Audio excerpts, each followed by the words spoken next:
IAS തലപ്പത്തും സ്ഥലം മാറ്റം. തദ്ദേശ സ്വയംഭരണ additional secretary Puneet Kumar IAS പുതിയ കേരള ഹൗസ് റെസിഡന്റ് കമ്മീഷണർ. വ്യവസായ വകുപ്പ് പ്രിൻസിപ്പൽ സെക്രട്ടറി മുഹമ്മദ് ഹനീഷിന് ഭക്ഷ്യ പൊതുവിതരണ വകുപ്പിന്റെ അധിക ചുമതല.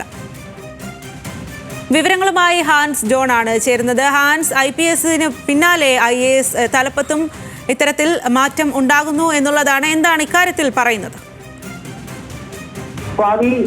IPS തലപ്പത്ത് സ്ഥലം മാറ്റം വന്നതിന് തുടർച്ചയായിട്ടാണ് ഇപ്പോൾ IASലും സ്ഥലം മാറ്റവും അതിനോടൊപ്പം തന്നെ അധിക ചുമതലകളും നൽകിയിരിക്കുന്നത്. 8 ഉദ്യോഗസ്ഥർക്കാണ് ഇത്തരത്തിൽ മാറ്റവും അധിക ചുമതലയും നൽകിയിരിക്കുന്നത്. അതിൽ നിലവിലെ തദ്ദേശ സ്വയംഭരണ വകുപ്പിന്റെ അഡീഷണൽ ചീഫ് സെക്രട്ടറി ആയിട്ടുള്ള പുനീത് കുമാറിനെ ഡൽഹിയിലുള്ള കേരള ഹൗസിന്റെ റെസിഡന്റ് കമ്മീഷണറായിട്ടാണ് നിയോഗിച്ചിരിക്കുന്നത്. കൂടാതെ മുഹമ്മദ് ഹനീഷ് IPS അദ്ദേഹം നിലവിൽ വ്യവസായ വകുപ്പിന്റെ പ്രിൻസിപ്പൽ സെക്രട്ടറിയാണ്. അദ്ദേഹത്തിന് അധിക ചുമതലയായി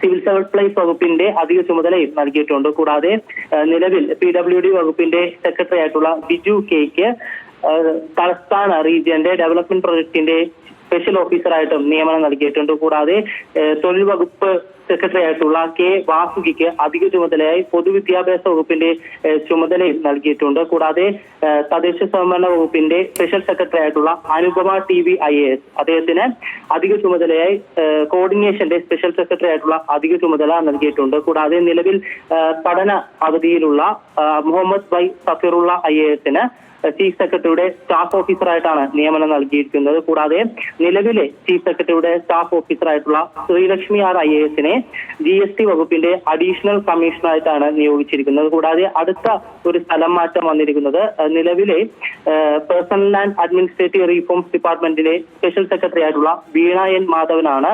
അദ്ദേഹത്തെ നിലവിൽ കോർപ്പറേഷൻ ഡിപ്പാർട്ട്മെന്റിന്റെ സ്പെഷ്യൽ സെക്രട്ടറി ആയിട്ടും അതിനോടൊപ്പം തന്നെ പ്ലാനിംഗ് ആൻഡ് എക്കണോമിക് അഫയേഴ്സിന്റെ സ്പെഷ്യൽ സെക്രട്ടറി ആയിട്ട് അധിക ചുമതലയും കൂടാതെ പ്ലാനിംഗ് ബോർഡിന്റെ മെമ്പർ സെക്രട്ടറി ആയിട്ടും അധിക ചുമതല നൽകിയിട്ടുണ്ട്. സ്വാതി. ശരി ഹാൻസ്, IPSന് പിന്നാലെ IAS തലപ്പത്തും ഇപ്പോൾ അഴിച്ചുപണി എന്നുള്ളതാണ്. ആ വിവരങ്ങളാണ് ഹാൻസ് ജോൺ നൽകിയത്.